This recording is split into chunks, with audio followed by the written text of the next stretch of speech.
गुन्हेगारांनो भिवू नका, मी तुमच्या पाठीशी आहे. वाझे काय लादेन आहे का?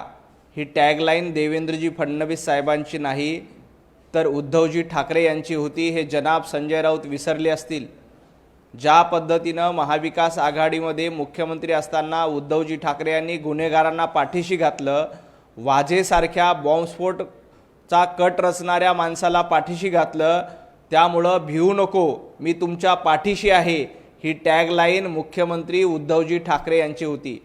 देवेंद्रजी फडणवीस हे कधीही गुन्हेगारांना पाठीशी घालत नाहीत. जनाब संजय राऊत विसरले असतील की पुण्यामध्ये जे प्रकरण झालं त्याच्यावर तातडीनं कारवाई पोलिसांनी केली आणि जे कोणी पोलीस दोषी असेल त्यांना निलंबित करण्याचं काम देखील कालच्या काल केलं. पोलिसांना निलंबित करण्याची हिंमत देवाभाऊंनी दाखवली.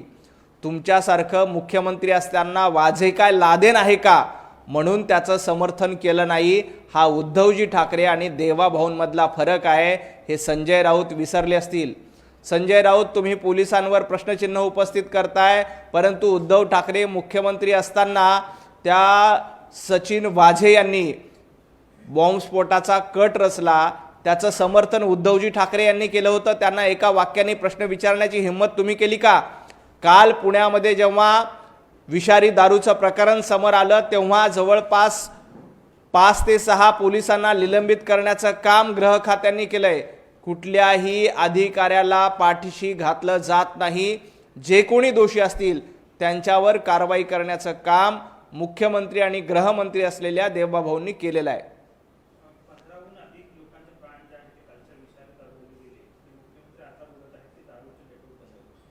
दारूचं नेटवर्क उद्ध्वस्त करण्याचं काम पोलीस करतायत.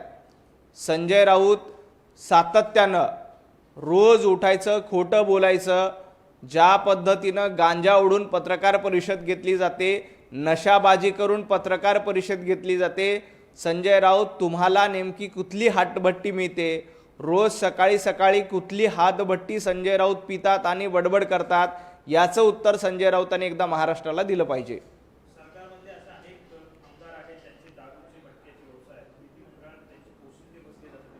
संजय राऊत हे जबाबदार पदावर आहेत, एका पक्षाचे एका गटाचे खासदार आहेत.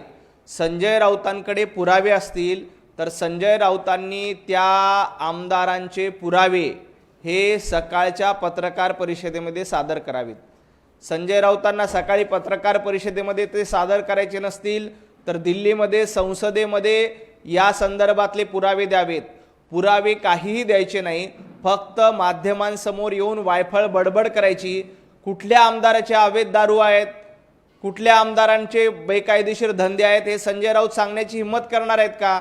संजय राऊतांमध्ये हिंमत असेल तर मी संजय राऊतांना आव्हान करतो, संजय राऊत यांनी सकाळी 10च्या पत्रकार परिषदेमध्ये या अवैध दारूवाल्या आमदारांचे धंदे उघडकीस केले पाहिजे. आज जर का अवैध दारूवाले शोधले तर सर्वाधिक अवैध दारूवाले हे महाविकास आघाडीचे बघायला मिळतील, संजय राऊत यांचे समर्थक बघायला मिळतील. याचा देखील तपास करणं गरजेचं आहे. ऑपरेशन सिंदूर प्रकरणामध्ये पाकिस्तानपर्यंत जाऊन कारवाई केल्यानंतर संजय राऊत यांना पोटशुरू उठला, कारण पाकिस्तान आणि संजय राऊत यांची जवळीक आहे. आपण पाकिस्तानला जेव्हा जेव्हा धडा शिकतो, जेव्हा जेव्हा पाकिस्तानला सळो की पळो करून सोडतो, तेव्हा तेव्हा संजय राऊतांना पोटदुखी सुरू होते.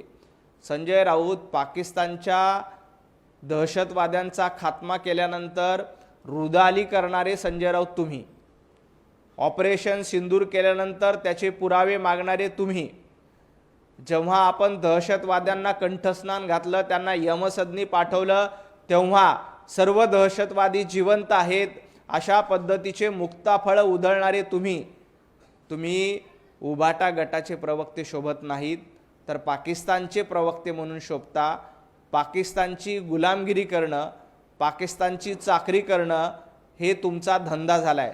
तुम्हाला असं वाटतं की पाकिस्तानचा उदो केल्यानंतर, पाकिस्तानचा वाहवा केल्यानंतर तुम्हाला इथली दाढ्यांची मतं मिळतील, परंतु तो गैरसमज तुमचा दूर करा. पाकिस्तान धार्जिने लोकांना इथे थारा मिळणार नाही, हे संजय राऊतांनी लक्षात ठेवावं.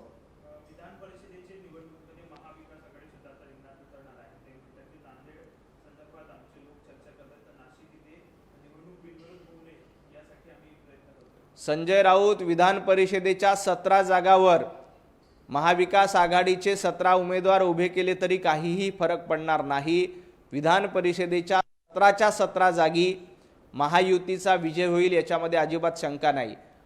ही विधान परिषदेची निवडणूक 17 विरुद्ध 0 अशा फरकाने महायुती जिंकणार आहे।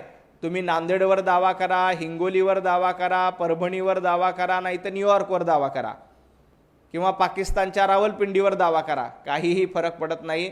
तुम्हाला रावळपिंडीमध्ये एखादी विधान परिषदेची निवडणूक असेल तर ती लढायला पाहिजे, तुम्ही लाहोरमध्ये एखादी विधान परिषदेची निवडणूक असेल तर ती लढायला पाहिजे, कारण भारतातल्या लोकांनी, महाराष्ट्रातल्या लोकांनी तुम्हाला नाकारलेला आहे। तुमचा जय जयकार लाहोरमध्ये, रावळपिंडीमध्ये नक्की होईल, कराचीमध्ये नक्की होईल।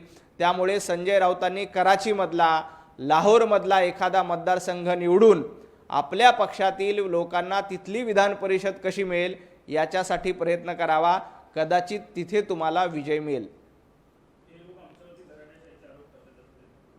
संजय राऊत, तुम्ही पार्थ पवारांवर टीका करतायत, राष्ट्रवादीवर टीका करतायत, परंतु आदित्य ठाकरे यांच्या कारभाराला वैतागून शिवसेनेचे 40 लोक बाहेर पडले।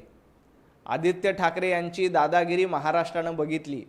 आदित्य ठाकरे यांनी कशा पद्धतीनं आमदारांना मातोश्रीच्या बाहेर ठेवलं होतं, उद्धवजी ठाकरे मुख्यमंत्री असताना मातोश्रीचे दारं कशी बंद होती, अनेकांना शिवसेना सोडावी लागली। म्हणजे नारायण राणेजी असतील, छगन भुजबळ असतील, गणेश नाईक असतील, राज ठाकरे असतील, या सगळ्यांना शिवसेना का सोडावी लागली तर उद्धवजी ठाकरे यांची आरेरावी, उद्धवजी ठाकरे यांचा अहंकार, त्या अहंकाराला वैतागून सर्वसामान्य कार्यकर्त्यांनी, आमदारांनी, नेत्यांनी शिवसेनेला जय महाराष्ट्र केला। त्यामुळं आपल्या पक्षाचं काय चाललंय ते बघा। राष्ट्रवादी काँग्रेस पक्ष चालवण्यासाठी सुनेत्राताई सक्षम आहेत, शिवसेना चालवण्यासाठी एकनाथजी शिंदे समर्थ आहेत आणि भारतीय जनता पार्टीसाठी देवेंद्रजी फडणवीस, आमचे प्रदेशाध्यक्ष रवींद्र चव्हाण सक्षम आहेत। आपण आपल्या पक्षाखाली काय जळतंय त्याचा विचार केला तर आपल्या पक्षाचं भलं होईल।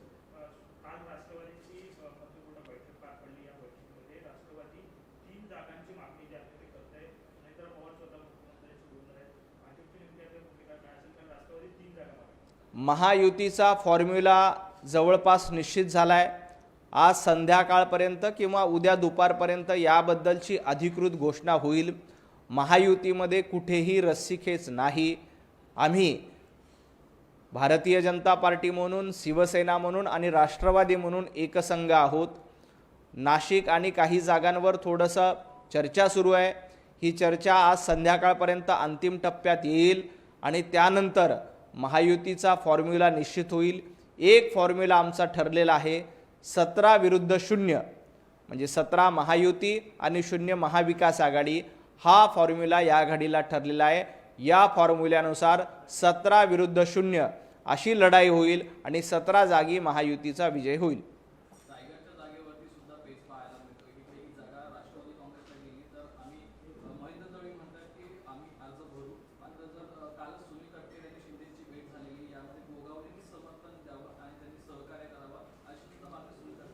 रायगड असू द्या, नाशिक असू द्या, नांदेड असू द्या, सगळ्या जागांवर एकच फॉर्म्युला आहे, तो म्हणजे 17 विरुद्ध 0। 17 विरुद्ध 0 सामन्यामध्ये महायुती 17 आणि महाविकास आघाडी 0, हाच फॉर्म्युला आता अंतिम झालेला आहे। कुठेही ना राष्ट्रवादीमध्ये पेच आहे, ना शिवसेना पेच आहे, ना भारतीय जनता पार्टीमध्ये पेच आहे। पेच असेल तर महाविकास आघाडीमध्ये, म्हणजे त्यांच्या नांदेडच्या जागेचा ते जिंकणार नाहीत, ते एकही जागा जिंकणार नाहीत। तरी त्यांचा प्रयत्न आहे की जागा वाटपामध्ये नांदेडची जागा कोणी घ्यायची, हिंगोलीची जागा कोणाला द्यायची, यवतमाळची जागा कोणाला द्यायची। भारतीय जनता पार्टी, शिवसेना आणि राष्ट्रवादी एकमेकांच्या सोबत आहेत। आम्ही 17 विरुद्ध 0 या फॉर्म्युल्याने या निवडणुका जिंकणार आहोत।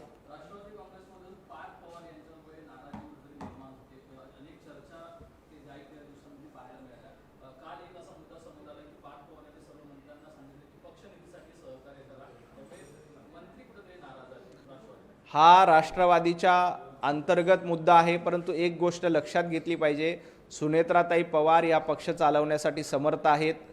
मुळामध्ये पार्थ पवारांबद्दलच्या बातम्या पेरण्याचं काम जाणीवपूर्वक विरोधकांकडनं केलं जातं का, हा देखील संशोधनाचा विषय आहे। परंतु ज्या पद्धतीनं उद्धवजी ठाकरे यांचा कारभार होता, ज्या पद्धतीने आदित्य ठाकरे यांचा कारभार होता, त्या कारभाराकडे एकदा लोकांनी बघावं, तुम्हाला त्याच्यातनं लक्षात येईल।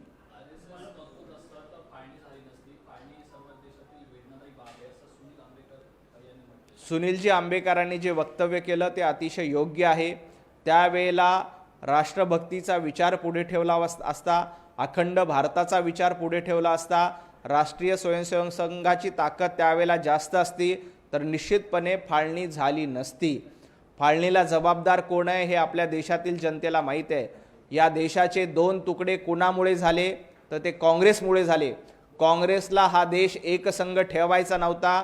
काँग्रेसची रणनीती होती फोडा झोडा आणि राज्य करा।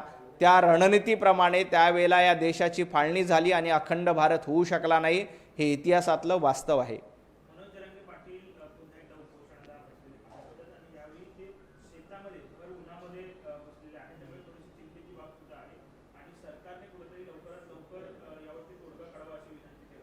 मनोज जरांगे पाटील यांना नम्र विनंती आहे की मराठवाड्यामध्ये मोठ्या प्रमाणात उन्हाळा आहे, पारा वाढतोय। अशा परिस्थितीमध्ये भर उन्हामध्ये अशा पद्धतीचं उपोषण आपण करू नये। मराठा समाजासाठी लढा देणं महत्त्वाचं आहे। सरकारनं देखील मराठा समाजासाठी अनेक महत्त्वाचे निर्णय घेतले। मराठा समाजाला आरक्षण देण्याचं काम फक्त आणि फक्त मुख्यमंत्री देवेंद्रजी फडणवीस साहेबांनी आणि महायुती सरकारने केलंय। या आधीच्या एकाही सरकारला मराठा समाजाच्या एकाही मागण्यांबद्दल आदर नव्हता। एकाही मागणी मान्य करण्याची हिम्मत या आधीच्या सरकारनं केली नाही, ती देवेंद्रजी फडणवीस साहेबांनी केली। मराठा समाजाला 10% आरक्षण दिलंय, EWS मध्ये 10% आरक्षण ऑलरेडी मिळते। असं असताना भर उन्हामध्ये मराठवाड्यामध्ये 40च्या वर तापमान असताना भर उन्हामध्ये मनोज जरांगे पाटील यांनी अशा पद्धतीचं उपोषण करणं चुकीचं आहे। माझी आपल्या माध्यमातून मनोज जरांगे पाटील यांना हात जोडून विनंती आहे की उन्हामध्ये कृपया तुम्ही उपोषण करू नका, सरकारला सहकार्य करा। सरकार मराठा समाजाच्या पाठीशी खंबीरपणे उभा आहे। मराठा समाजाला आरक्षण देण्याचं काम हे सरकारनं केलेलं आहे। अजून देखील तुमच्या काही मागण्या असतील तर त्या पूर्ण करण्यासाठी सरकार चर्चेला तयार आहे। आपण चर्चा करावी, चर्चेतनं तोडगा निघतो। परंतु अशा पद्धतीचं उन्हामध्ये बसून उपोषण करणं हे चुकीचं आहे। त्यामुळं आपल्याला देखील त्रास होणार आहे, समाज बांधवांना देखील त्रास होणार आहे। त्यामुळं आपण हे उपोषण मागे घ्यावं आणि कृपया उन्हामध्ये बसू नये अशी आपल्या माध्यमातून विनंती आहे।